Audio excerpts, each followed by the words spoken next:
وَإِذْ قَالَ رَبُّكَ لِلْمَلَائِكَةِ إِنِّي جَاعِلٌ فِي الْأَرْضِ خَلِيفَةً، اور یاد کیجئے اس وقت کو جب کہا تیرے رب نے فرشتوں سے انی جاعل فی الارض خلیفہ، کہ بے شک میں زمین میں ایک خلیفہ بنانے والا ہوں۔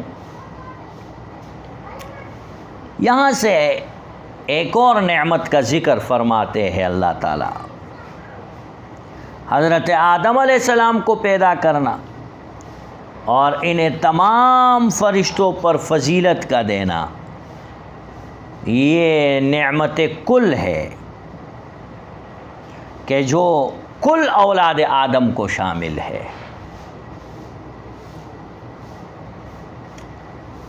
علامہ بغوی رحمۃ اللہ علیہ فرماتے ہیں کہ حق تعالیٰ نے اول آسمان اور زمین اور ملائکہ کو پیدا کیا۔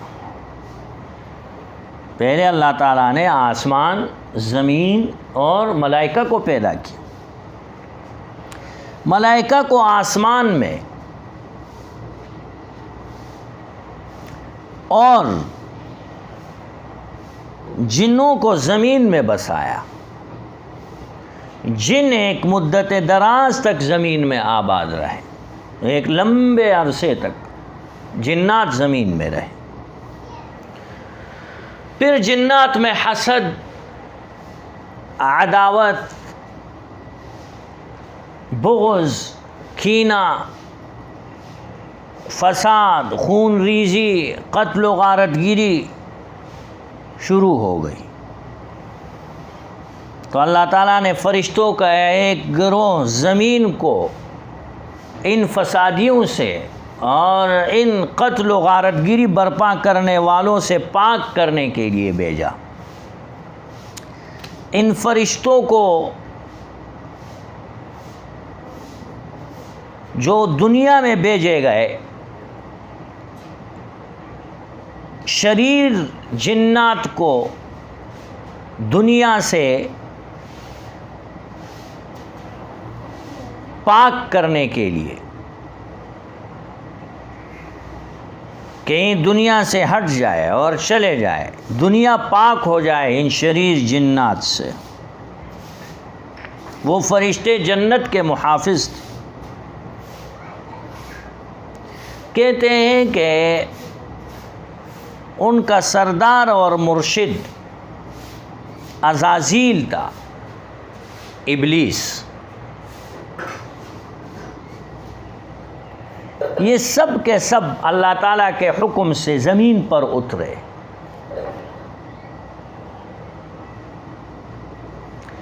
اور جنات کو پہاڑوں کی طرف اور جزیروں میں نکال دیا اور خود زمین میں آباد ہوئے، اور اللہ تعالیٰ نے اپنی عبادت ان پر ہلکی فرما دی، اور ابلیس کو زمین اور آسمان، دنیا کی سلطنت اور جنت کی محافظت عطا فرمائی۔ تو کبھی یہ عزازیل اللہ کی عبادت زمین پر کرتا تھا، کبھی آسمان پر کرتا تھا، اور کہتے ہیں کہ کبھی جنت میں۔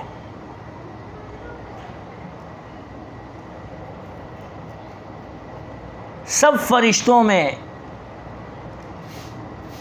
سے زیادہ بزرگ ہو جانے کا جو خیال تھا وہ اس کو لے ڈوبا، اور اس کے دل کے اندر غرور اور تکبر پیدا ہوا۔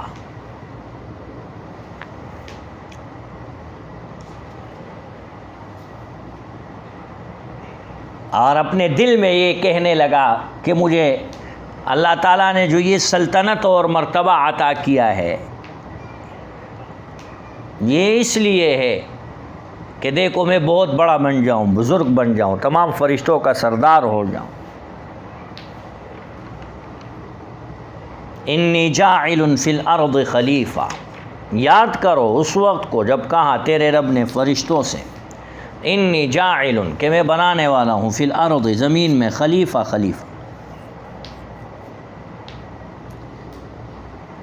خلیفہ نائب، خلیفہ سے مراد حضرت آدم علیہ السلام ہے،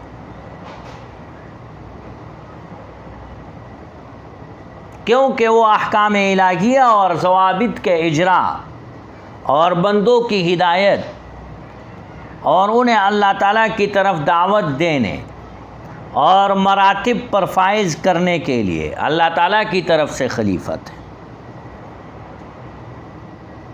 اللہ تعالیٰ کو کوئی حاجت نہیں تھی حضرت آدم کو خلیفہ بنانے کی۔ اللہ تعالیٰ تو غنی ہے، بے نیاز ہے، اللہ تعالیٰ کو کسی چیز کی کوئی ضرورت نہیں ہے، بلکہ وجہ یہ ہے کہ حضرت آدم علیہ السلام جن لوگوں کے خلیفہ بنائے گئے وہ حق تعالیٰ سے بلا واسطہ مستفیض نہیں ہو سکتے تھے اور نہ اس کے اوامر کو بلا وسیلہ اخذ کر سکتے تھے۔ حضرت آدم علیہ السلام کے بعد کہتے ہیں کہ ہر نبی خدا کا خلیفہ ہوا۔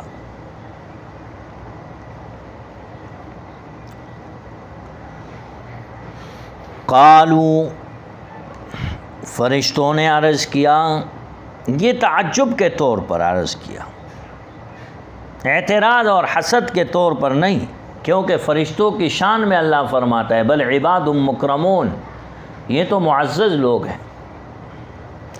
قالوا، فرشتوں نے کہا، تجعل فیہا من یفسد فیہا ویسفک الدماء، اے اللہ کیا تو زمین میں ایسے شخص کو خلیفہ بنائے گا، اتجعل فیہا من، کیا تو زمین میں بنائے گا خلیفہ ایسے شخص کو، یفسد فیہا، جو فساد اور خون ریزی کرے گا اس میں، ویسفک الدماء، اور بہائے گا خون۔ خون ریزی کرنے والوں سے مراد اولاد آدم ہے، ان کا فساد اور خون ریزی کرنا حق تعالیٰ کے حکم سے اور حق تعالیٰ کے اطلاع دینے سے معلوم ہو گیا تھا ان کو۔ وَنَحْنُ نُسَبِّحُ بِحَمْدِكَ، حالانکہ ہم تیری حمد کے ساتھ تسبیح کرتے ہیں۔ آیت کا معنی یہ ہے کہ پروردگار کیا تو نافرمانوں کو خلیفہ بناتا ہے جو خون ریزی کریں گے، فساد برپا کریں گے، قتل و غارت گیری کریں گے؟ ہم معصوم ہیں، مستحق خلافت تو ہم ہے۔ اور تسبیح کے معنی اللہ تعالیٰ کو برائی سے منزہ اور پاک سمجھنے اور پاک بیان کرنے کے ہیں۔ وَنُقَدِّسُ لَكَ، اور تیری پاکی بیان کرتے ہیں۔ مفسرین کہتے ہیں تقدیس بھی تسبیح کے معنوں میں ہے۔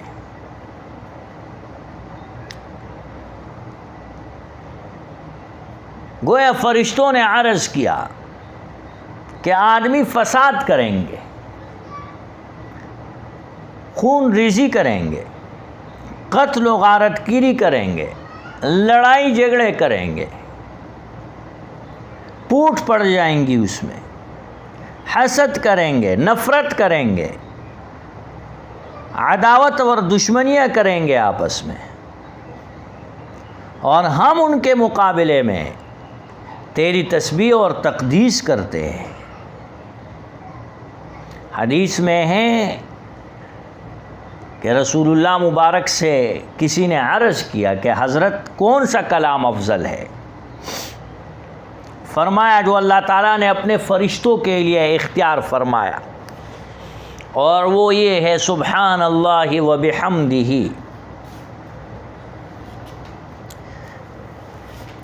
حضرت ابو ذر رضی اللہ تعالی عنہ سے روایت ہے کہ یہ کلمات خلق کے لیے رحمت کے باعث ہیں۔ قال انی اعلم ما لا تعلمون، خدا نے فرمایا میں وہ مصلحتیں جانتا ہوں جو تم نہیں جانتے۔